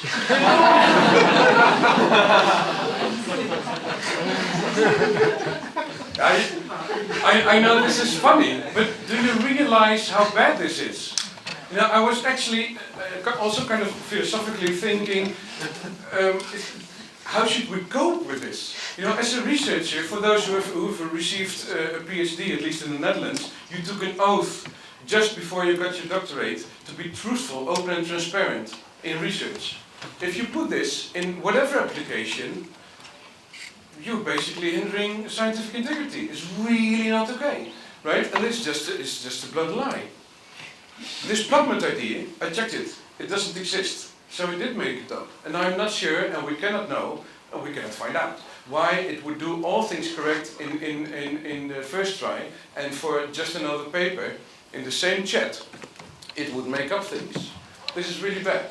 So I said, remember the reference about the one that was so wrong? Yes, of course, the reference is with the exact same problems. Is there anything else you would like me to do with the reference? And I said, yes, I need to call you out on this, it's wrong. The PMID doesn't exist, you got the month wrong, and some authors were not part of the research. What on earth is happening? And exactly as you said, I apologize for the error. Thank you for bringing it to my attention. Here's the corrected notation. Well, yes, it is corrected, because this is fixed now. So we now have the right date. Another problem, we have a new author. And I know him, it's 𝐜𝐴𝐴𝐿. He's a really nice colleague from Münster, but he wasn't part of this research. He is part, though, of other research of mine and my colleagues. So there's some context, he's kind of context aware, or I'm not even sure how to put it. He knows, you know, he can basically combine different research output forms, and maybe, I don't know. But this was very interesting. Melman, who I didn't know, still is here, so he didn't check it well. And there's a new name. I don't know, but I didn't know him or as well. So it's even worse. Then we got a new Pipmat ID, which is nice. And it exists, so that's the good thing. But it's not from our paper. And this is really bad. I think this is really bad. So it cannot act as a scientific assistant, at least not for you know, restructuring your own references. You should be very aware. This was my original question. I will give you some single unstructured references. You must transform into Vancouver. I rephrased. Then I said, I will give you some single unstructured references. You must transform it into the fake 𝐜𝐴𝐿 style notation for references. Ready? Sure, I'm ready. Please provide me and I'll transform it into the fake 𝐜𝐿 style notation for references. I replied, do you have any idea what you are doing? Yes, I do. I'm generating it. It has no clue. It has no idea what it's doing. Right? And it's clear from what I'm asking now. But how clear would it be for something you put in? And it's not clear entirely from the context it's giving, from the replies it's giving. If it is reliable, if it's true, if it's, you know, it lies if it needs to, and it cannot know this. This is really super important. And I find scientific integrity one of the most important things in my work. And regarding this integrity, I think ChatGPT is only very limited useful for use in research. The don'ts to start with. Do not utilize its lack of conscience, because it hasn't one. Do not create research with it. You cannot say, here's my, well, at least I think, you should never say, here's my list of bullet points and please write the introduction with, I don't know, references or whatever it is. Or write an abstract along the lines of, be very elaborate and creative, do not hesitate. You shouldn't do that. Or, as I said, turn this into a comprehensive scientific introduction. Should you, because I'm now thinking this only just now, can you use it to start a draft with it? I'm not sure. We should actually do research or language people should do research on this, whether some old parts that are not true are still kept in new versions if you rewrite things. So what's the, you get kind of a false bias in text if you just generate text with ChatGPT, and if you use it as a first draft, what will be left of that in your 20th version? Or, you know, this might be a problem. Do not believe everything it suggests, because it's only a large language model. Lying or hallucinating is an inherent attribute of a language model, consistent with this level of confidence, which is huge. Do not give a text to process that it shouldn't be given. I think this is clear. You know, I cannot put in, I have a patient, a 31-year-old, and this should never be done, of course. We do not know what they do with the data, but it's public, and you should, of course, never have it, never give it data that it shouldn't be given. And do not ask it even implicitly to retrieve data from the internet, like it with my references. It may do well one time, but you never know what it will do a second time. The do's, sorry? That's the same as Google then, yeah. Yes, but with Google you can check whether it's true what you found. And it's also dependent on the source. If you find a paper that's just published somewhere, you find it through Google, then that's completely something else. Then you would say, hey ChatGPT, what was the paper again about, you know, and then you would never know what it would return. It's a language model, so to me there's only one do. Make use of its language skills, preferably to learn from it. So you can have it as a language course, it's all fine. For the same reason you would send your research to a scientific editor. You know, this is very common to do. And you can also put it in your acknowledgement. Normally you would say, we thank Dr. John Smith from this and the center that revised our document on grammar, use of English. You can now say, we thank ChatGPT for doing this. You know, this is all right to do, and I will show you how large editors look at this. You can also have it compensate for your non-native English. You know, I'm not native English, most of us aren't. And it's also known that native English people get their research published easier because they are native in English, in the primary language, that is the language of science. So we have to study another language to make it even possible to communicate our research into the world. And ChatGPT can absolutely compensate for your non-native English. Maybe not for all of it, but it can easily let you know what your grammatical flaws were, or not. But yeah, you can say this. I'm not an English native. Highlight any flaws in my grammar with an explanation and I will do so. You can always ask it afterwards, this is also nice to know, about its decision making. So if you say, for example, the source term, why did you choose this order of importance? If you say, I have this text and please summarize it on order of importance, you can then afterwards say, why did you order on this, why have you this order of importance, and it will elaborate on it. Explain to me why your suggestion is so much more effective in communicating my message. If you have sent it something and ask, you know, this is not really going well, I don't know, I'm missing a bit of a flow in my English text, please improve. And you can ask afterwards why it did what it did. What can I do more in the future? Well, first from the editors. In January, the editor of Nature, in January, put this on their website. Tools such as ChatGPT threaten transparent science. Here are our ground rules for their use. And then they say, no large language model tool will be accepted as a credited author. And this was this discussion we earlier heard about. You know, is it okay to add ChatGPT as an author? I think it's a very, very silly question. You could also ask, would it be okay to add R as an author because it enabled you things to do? Or SPSS for that reason, if you have been living under a rock for the last 10 years. So, I had to make a pun. But you can put ChatGPT in your method section or acknowledgement section, like I said, as like an editor. You know, we've used ChatGPT to improve the level of English because we're not natives, and I think that's fine. From the earliest times, this editor wrote, science has operated by being open and transparent about methods and evidence, which is very interesting to read from Nature, who's making tens of billions per year, this is true, and have pretty much everything behind the paywall. This is my personal frustration. The editor of Science said ChatGPT is fun, but not an author. Same thing. More worrisome are the effects of ChatGPT. He writes further down the line, in a recent study, abstracts created by ChatGPT were submitted to academic reviewers who only caught 63% of these fakes. I think this number will only go down, right? Because the language models will improve, and it will be harder and harder to understand what these models can do, and if something was written by a human or by a machine. And again, I think it's really not okay. This is really what I think. It's not okay to generate text and use it as your own in scientific, whatever it is, publications or whatever form of communication, because you put your name on it and it's not your text. And I think this is really wrong when it comes to integrity. But there will be researchers, a lot of them, who will do this, and we cannot tell if it's the case or not. Maybe now, but, you know, this will be harder and harder to diminish. My hopes for the future. What will ChatGPT 4 bring us? As we've heard, it will provide us with the methods to use graphical material and have a better understanding than ChatGPT 3, and maybe some improvements for use in research. Yeah, I don't care much. I'm more interested in ChatGPT, I don't know, 6, 7, 8, and whatever it takes. Because current methods of science are flawed and old-fashioned. This is really the problem of current times.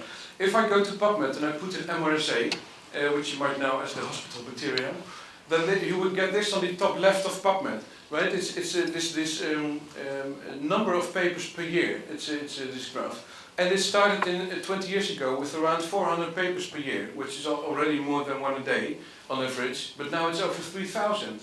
Nobody can read 3,000 papers in a year only on MRSA, even if you are a microbiologist.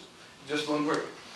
And if you put the nosocomial infections, so there are infections you get in the hospital because you are admitted. So typically after 2 or 3 days after admission, if you get an infection, we call it a nosocomial infection. It's hospital acquired.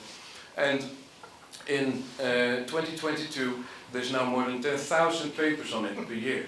Nobody can catch up. We really have, this is a problem of only the last 2 decades, right?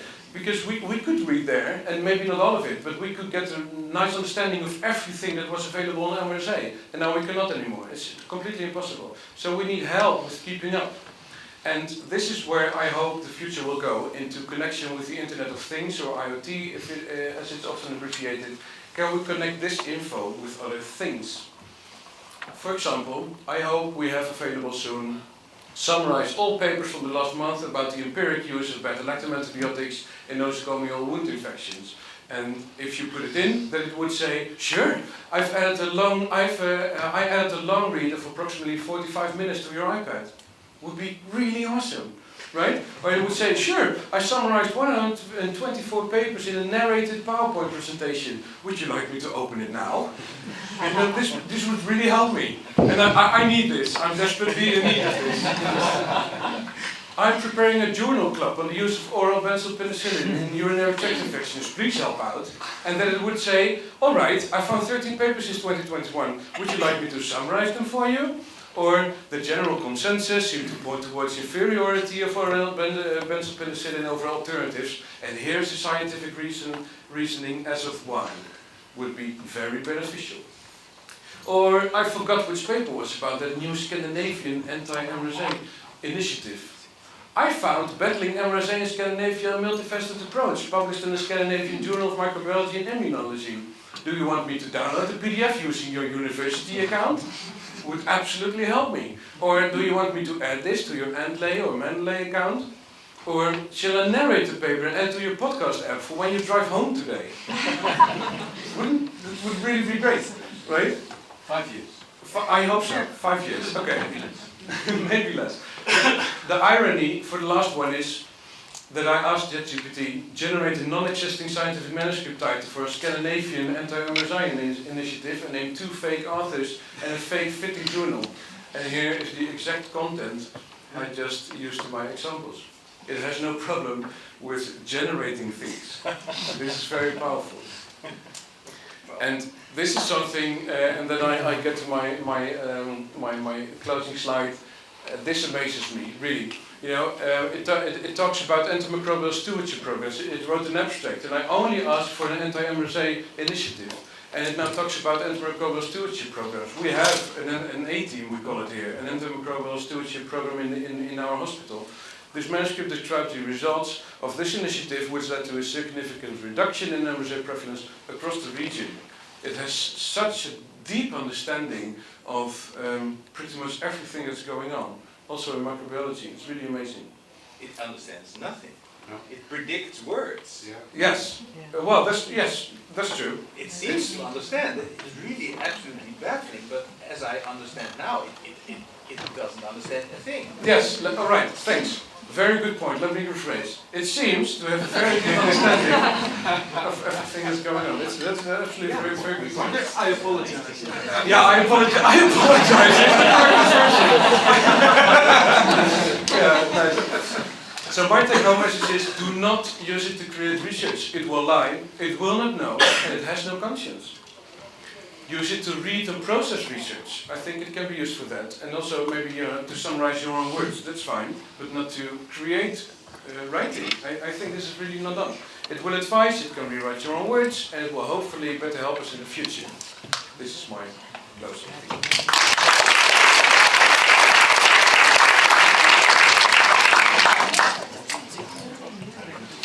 Yeah, thank you very much, Matthijs. I've actually read the GPT-4 technical manual, and also GPT-4 is credited for figuring out the words and then restyling it. So GPT-4 and OpenAI is using it itself. So yeah.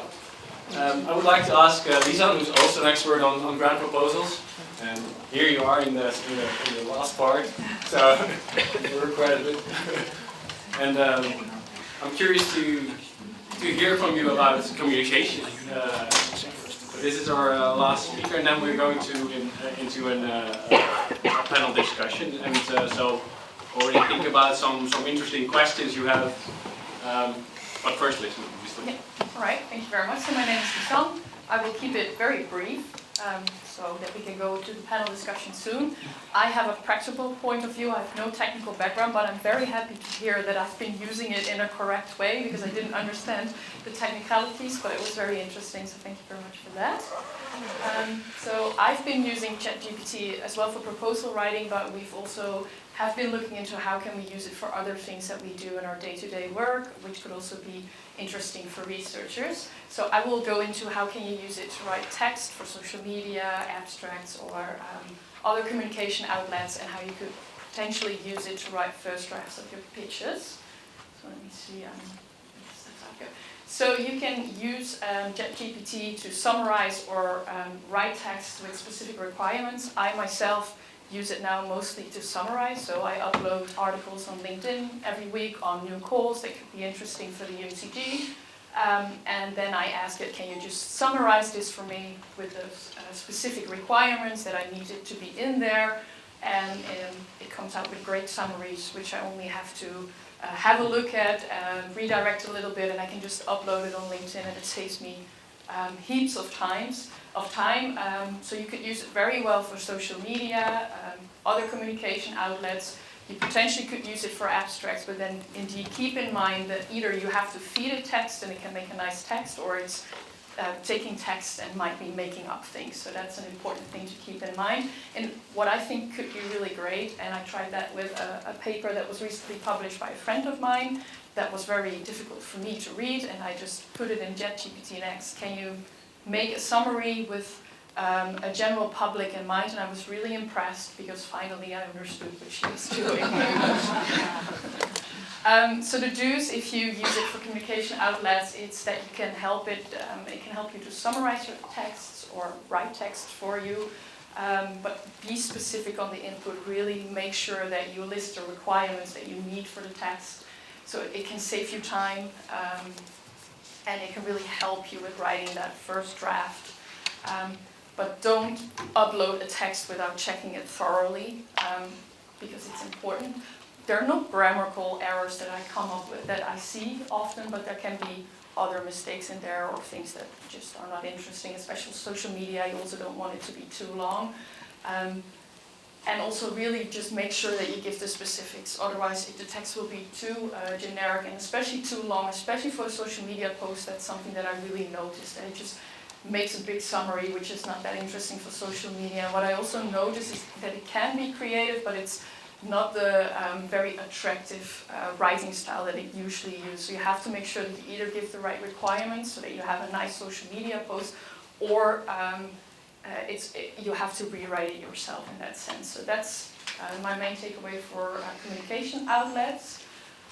Another thing that ChatGPT can be useful for is to write a pitch on a specific topic. So I will be giving a speech in 4 weeks on storytelling. So I tried it out to see if I would give it a specific requirement, say make me a 2-minute speech on storytelling and use the 𝐜𝐴𝐵T framework method, and say something on why you could use storytelling for scientific writing, etc. And then it has to be for a more general public, because not everyone is very informed on the topic. And I was really impressed with the pitch it came up with. And I will definitely not be using it in its entirety for my own pitch, because you have to make it personal, but it can really help you to get started. And especially, I think, because we don't give pitches maybe that often, it can really just make you become more comfortable and just get you going.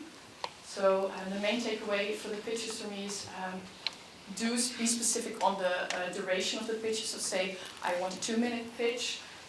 Mention the public that you will be giving the speech to, so it can help you to make a layman's speech, but it can also become more scientific.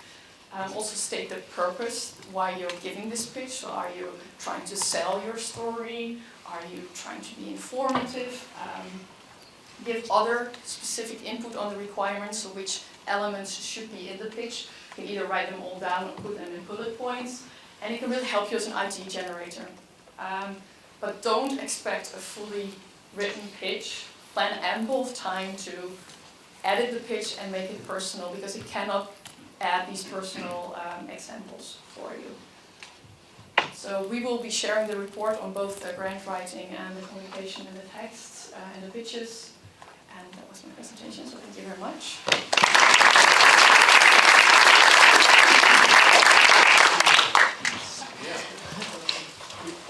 So thank you very much, everyone. So we'll dive into the panel discussion, I guess. If I can ask the presenters to come forward, because I think that might be a nice interactive way for you to ask questions to these experts. You can probably stand here, right? So let me get the box. Or maybe you can make yourself loud and clear when you ask a question. You've heard a lot about ChatGPT and what it can and cannot do. Do you have? Well, is there a question in the room here?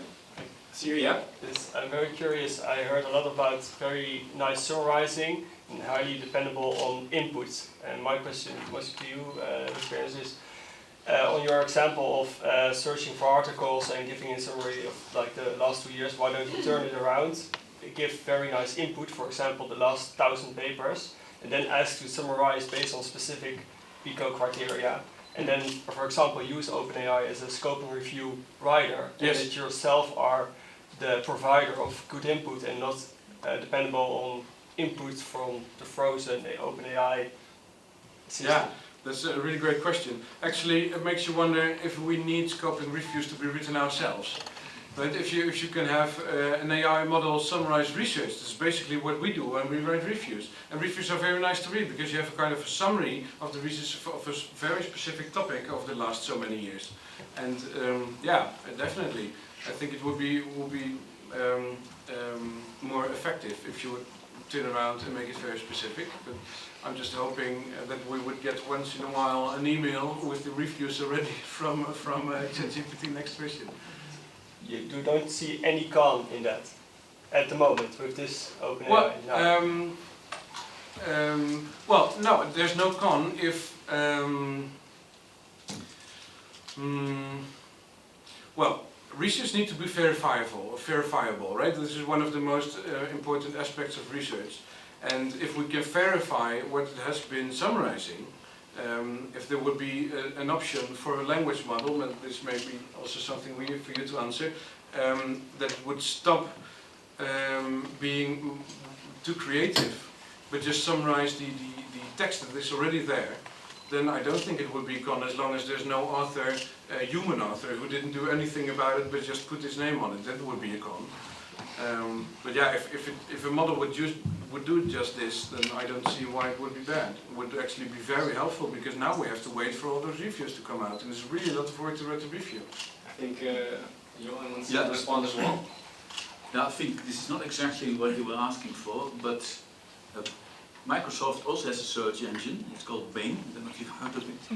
But they have included GPT-4 with their search engine. So unlike ChatGPT, there's no connection with the internet. It's frozen. Remember, it's frozen. Bing, the search engine, Bing uses GPT-4 to reformulate the answer. Right? I'm not sure it will answer your question, but that's one way to integrate current information, which is on the internet, updated every day, with things like language models like GPT. Right? And of course your stuff, you know, we have the same problem. Also our field is growing, not as much as yours. We can't catch up anymore. No, it's too much stuff. So, and our people will make the tools to do what you want. Yeah, so they will be really helpful. They will come. Good. Yeah. Nice to know. I see there. This is not so much a question, but just to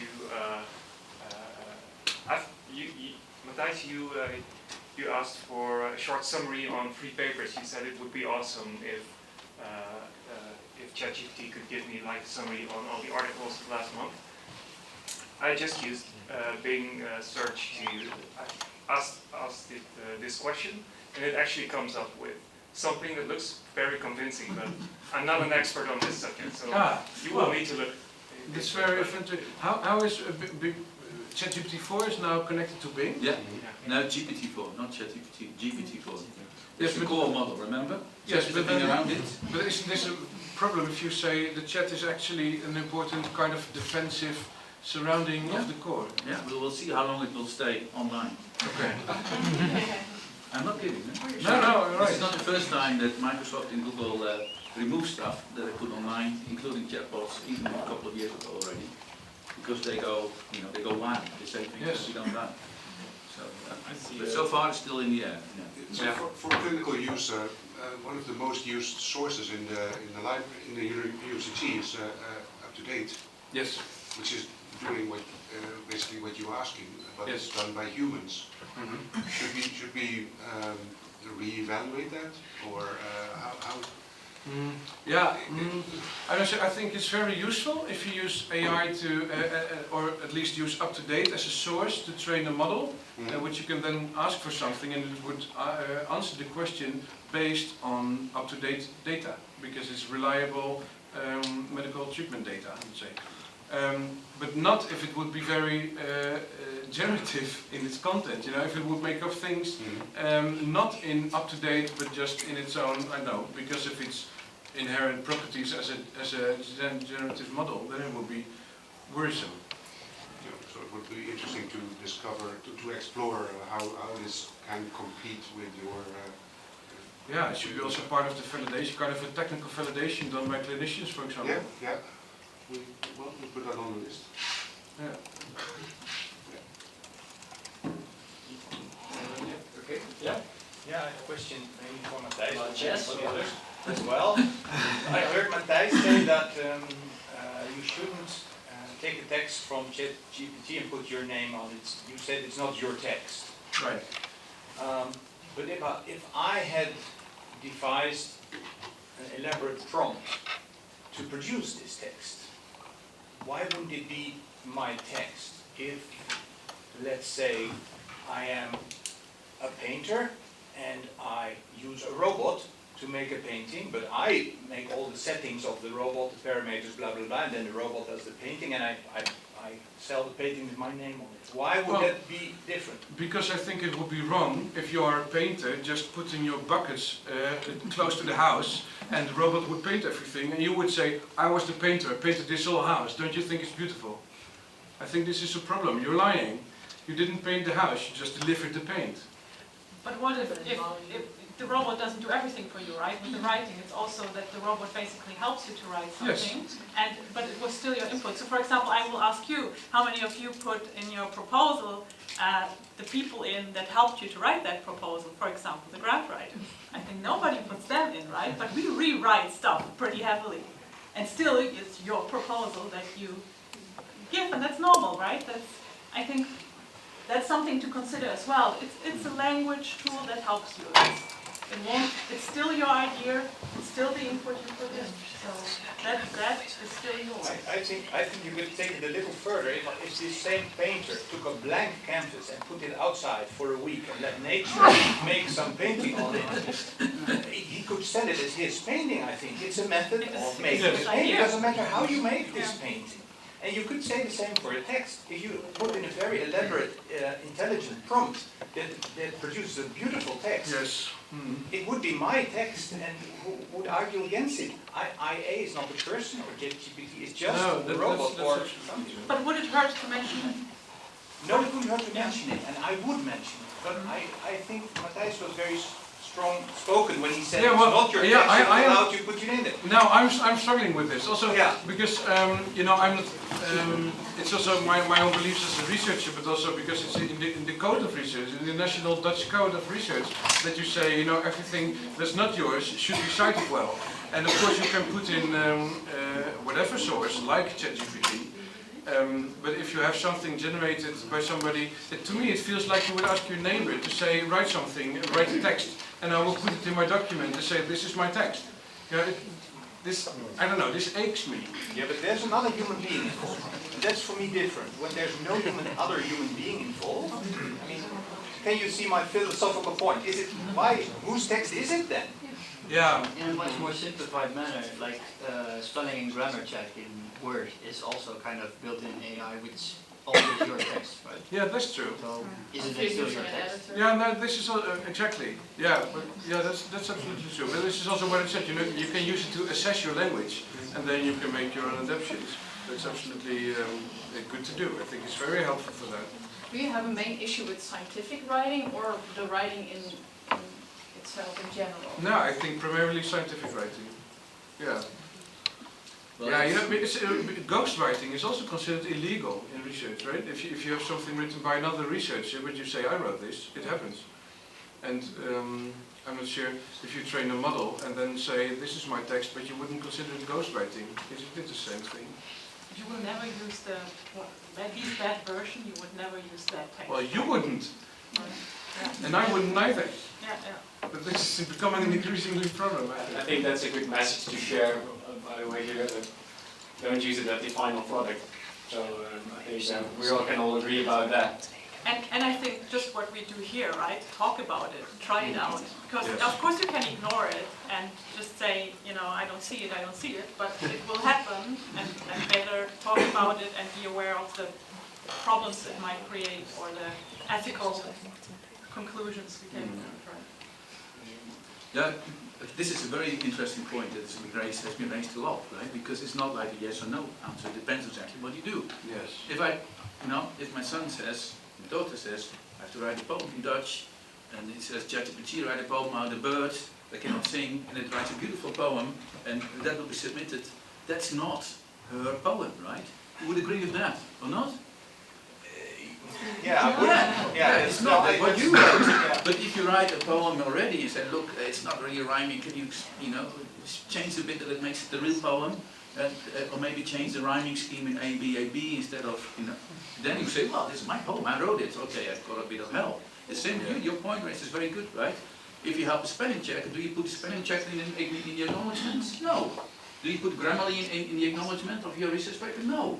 And it's just a couple of years that we're used to using ChatGPT. We need to, as a society, to get used to people using these language tools. Just for the philosophical debate, if she were to write down, I use ChatGPT, I put in these parameters, and this is the poem I got, and now this is my work, then I would say it was her work. Yes, I agree. Or at least she would be maximum open about it.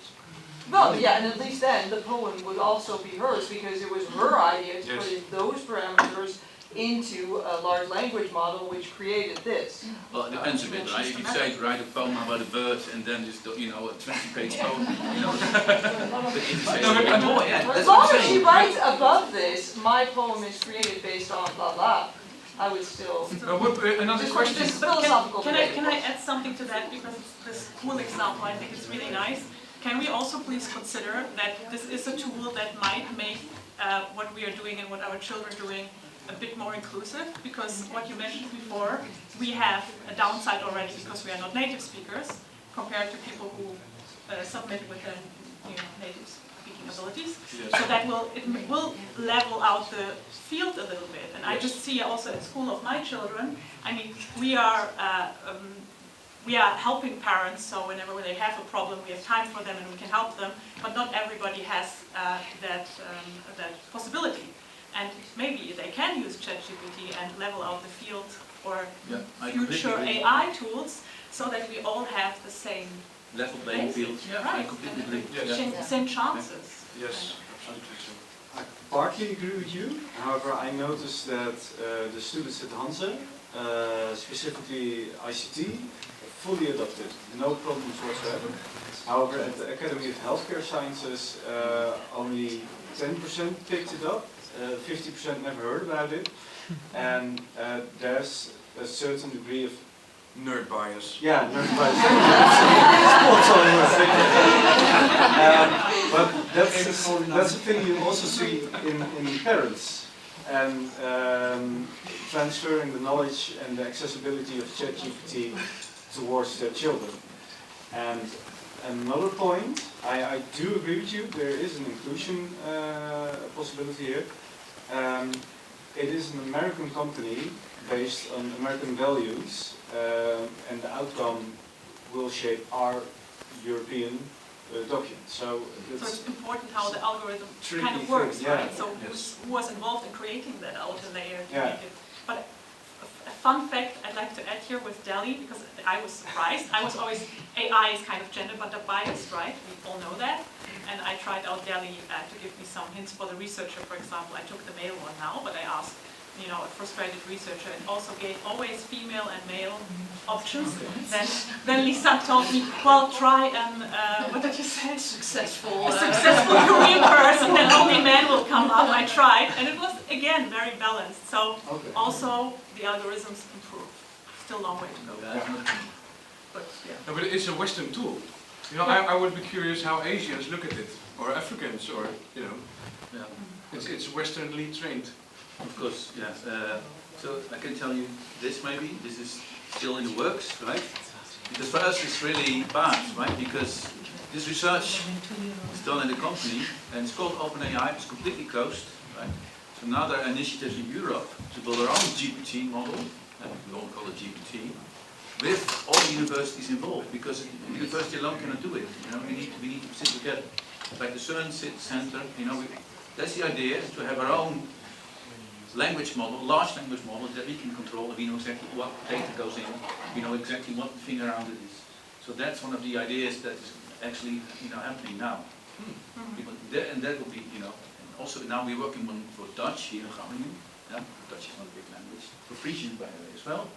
And ChatGPT also knows a bit of Gronings as well.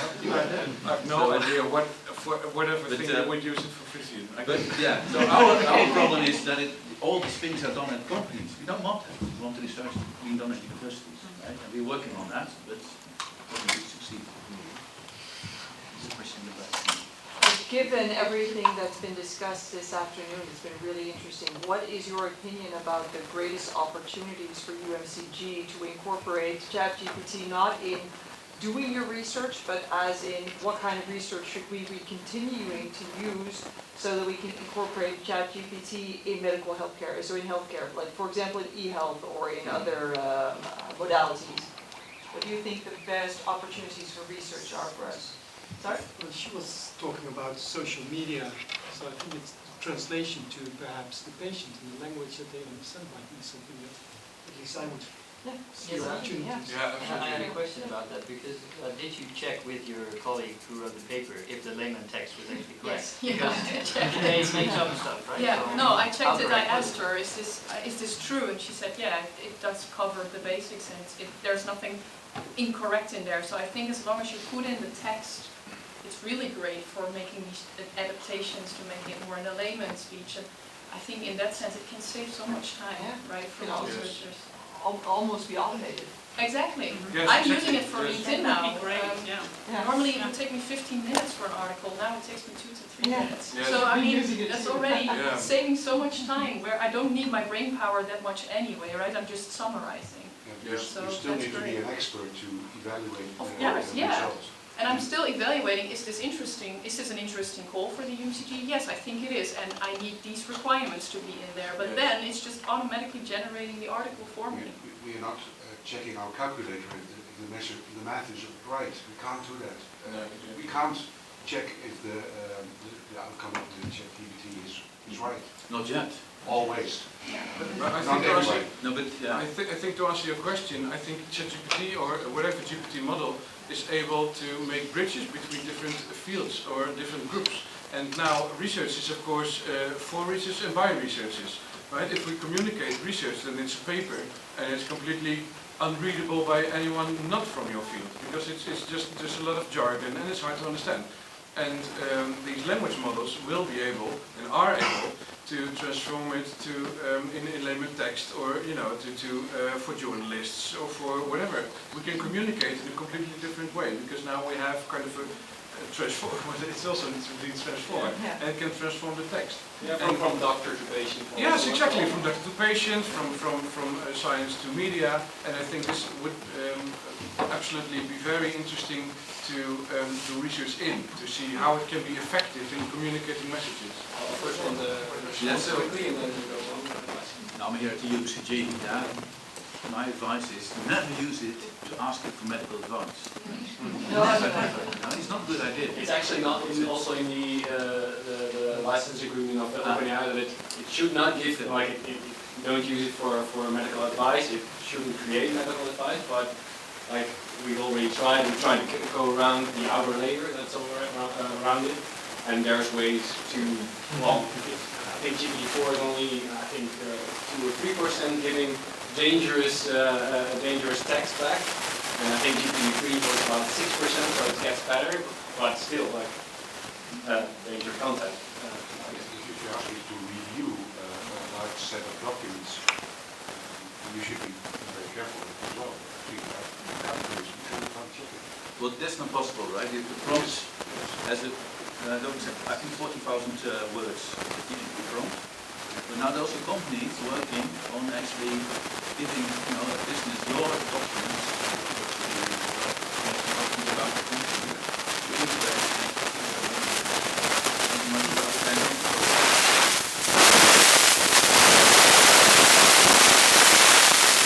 Is that can be combined with this analyzing power?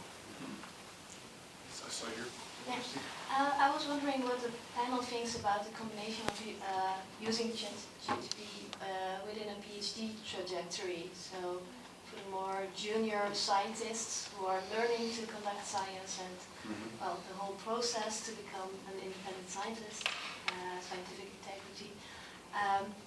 How does that fit? And do you think there should be some rules about how it should be used to write a thesis? When not, when can it be used? Can I just give a comment to that? I think, honestly, my professor was ChatGPT. I mean, when I sent text to her and I got it completely read and changed back, and then it went like 4 times this way. And of course, there was a learning process, but... Yeah, I also use it for teaching for my PhD students.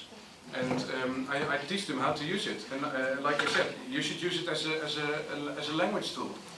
Right, and especially if you start with scientific writing, which is a completely new field to you if you're a PhD student, but very often, then it can really be helpful in guiding you how to write more effectively. I think it can teach you better than I can. Right, it's better, much better language than I am. So for that, it should absolutely be useful to use it. But only for the language part, right? Yes, not exactly. for the content. No, exactly. I think also you cannot ignore it, right? It's there, they're going to use it anyway, so then it's better to integrate it and kind of guide the whole of course. I'm process. the PhD coordinator of the Groningen School of Mental Sciences, so that explains the context. But are you working on that? Well, that's also why I'm here, to learn more about it, and also what is needed to inform our PhD students. So in that sense, this is also like, okay, maybe we should keep giving if- this if I sort may- of information and introduction If workshops. if I may advise, I only know GSMS as a grade school, of course, but I would say incorporate teaching in ChatGPT in your language writing courses.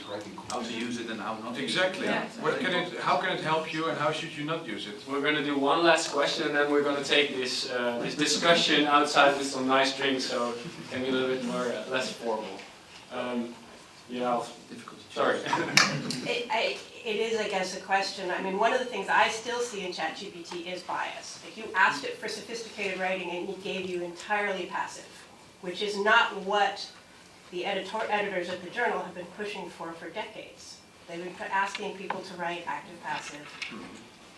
But the GPT part of it is based on documents written, we don't know by who, but they are old. Well, by us. Yeah, but I'm a woman, it was written by not very as many representatives of me as it was representatives of you. Definitely And it was written by people who essentially are, educated 20, 30 years in the past if you're looking at the mean age. Yeah. So you're looking at something that's capped in terms of its knowledge skills. Yes. If you are trying to change, or if you are trying to improve the quality by changing some of the style, this is going to push us backwards in a sense, because it's going to push people towards what a very schematic version of what is right.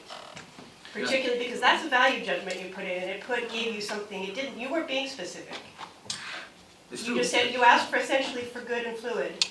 You didn't say, right, with a balance. You can change the prompts, right? You Say, can right, change an the active prompts, voice, but our concern is even worse, right? Because the text, if people are adoptees, the text that will be produced are written maybe half by ChatGPT, and the new language models in 10 years, they will use those texts to make new language models, right? So that means, that this is the end. It's the end of... No, but it's also, you say, editors have been pushing for decades for active tense, or active clause of writing. Yeah. And I know a lot of researchers who do not like it because of their own preference, and they write in passive style, and they also publish their work. But part of that is also, we're still teaching it in the hospital to students. And then they come up to the level where they have to write, and they discover I say to them, I'm one of the editors who will be put out of work by this, apparently. And I'm already seeing texts, and I can tell you I'm still fixing things. But I say to students, who argue with me about it, I say, go to your journal of choice, open it up, and there will probably be a mix of active and passive in every single article. Right. Exactly. So there's no rule, and sometimes it's better to use one and the other to create clarity. And that's what I see with ChatGPT is it sounds good. It's actually often ambiguous, and part of the editor's job is to reduce ambiguity. Yes. But you also find it homogeneous then? Yes, I find it very homogeneous. Right. Maybe on that note, we'll go outside and continue this discussion. I think it was very interesting. There's a lot of pros and cons, and a lot of things we can discuss about still. And you will still have a job for the coming years.